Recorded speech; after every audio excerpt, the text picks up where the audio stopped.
Once, upon a midnight dreary, while I pondered weak and weary over many a quaint and curious volume of forgotten lore, while I nodded, nearly napping, suddenly there came a rapping as of someone gently tapping at my chamber door. "'Tis some visitor," I muttered, "chapping at my chamber door. Only this and nothing more." Distinctly, I remember. 'Twas in the bleak December, and each separate dying ember wrote its ghost upon the floor. Eagerly I wished the morrow. Vainly I had sought to borrow from my books surcease of sorrow, sorrow for the lost Lenore, for the rare and radiant maiden whom the angels named Lenore, nameless here forevermore.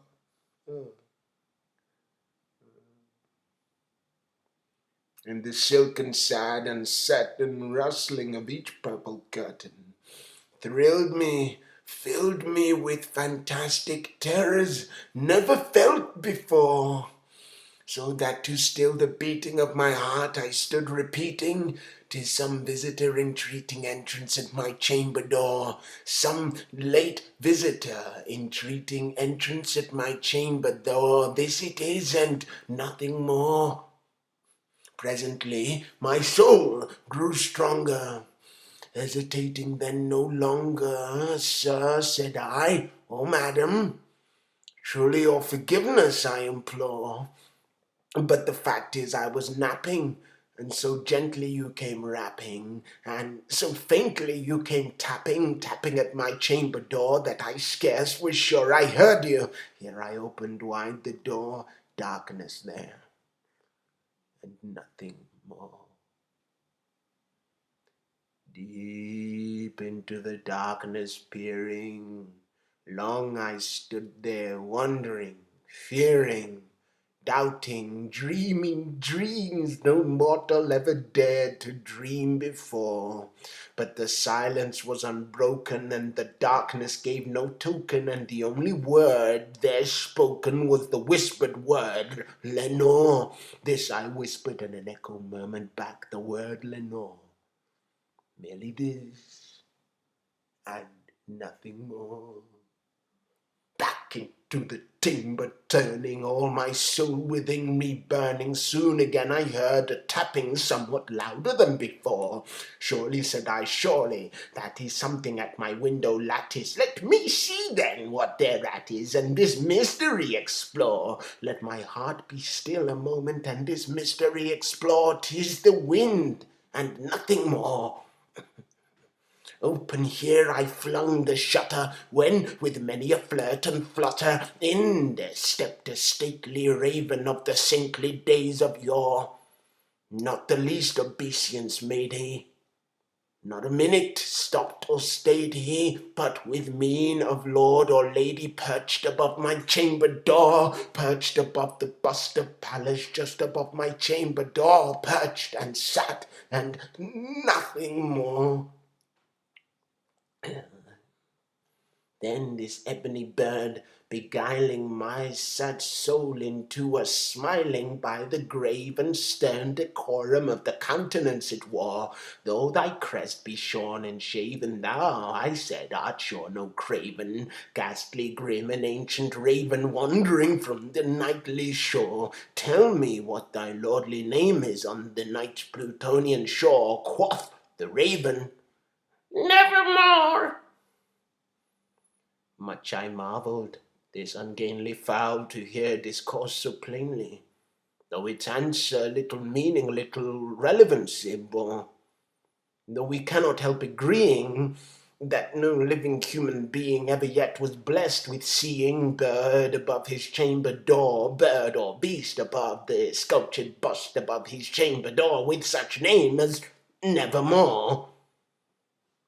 Startled at this stillness broken by reply so aptly spoken, doubtless, said I, what it utters is its only stock and store, caught from some unhappy master whom unmerciful disaster followed fast and followed faster, till its songs one burden bore, till the dirges of his hopes that melancholy burden bore of never, nevermore. But the raven still beguiling all my sad soul into smiling straight, I wheeled a cushioned seat in front of bird and bust and door.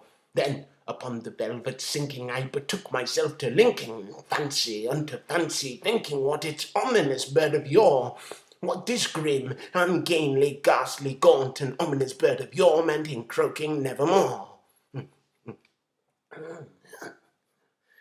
This I sat engaged in guessing, but no syllable expressing to the fowl whose fiery eyes now burned into my bosom's core. This and more I sat divining, with my head at ease reclining on the cushion's velvet lining that the lamplight gloated o'er, but whose velvet violet lining with the lamplight gloating o'er she shall press, nevermore.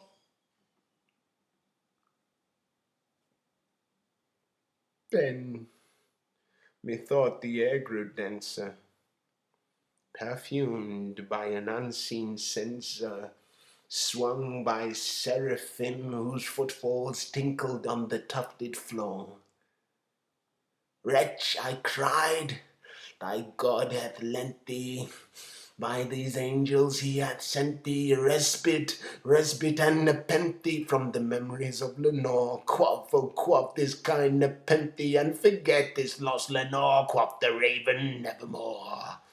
Prophet, said I, thing of evil, prophet still if bird or devil, by that heaven that bends above us, by that God we both adore, tell this soul with sorrow laden, if within the distant Aidenn it shall clasp a sainted maiden whom the angels named Lenore, clasp a rare and radiant maiden whom the angels named Lenore. Quoth the raven, nevermore. Be that word our sign of parting. Bird or fiend, I shrieked, upstarting, get thee back into the tempest and the night's Plutonian shore. Leave no black plume as a token of that lie that thou hast spoken. Leave my loneliness unbroken. Quit the bust above my door. Take thy beak from out my heart, and take thy form from off my door. Quoth the raven, nevermore. And the raven, never flitting, still is sitting, still is sitting on the pallid bust of Pallas just above my chamber door. And his eyes have all the seeming of a demon's that is dreaming, and the lamplight o'er him streaming throws his shadow on the floor. And my soul from out that shadow that lies floating on the floor shall be lifted nevermore.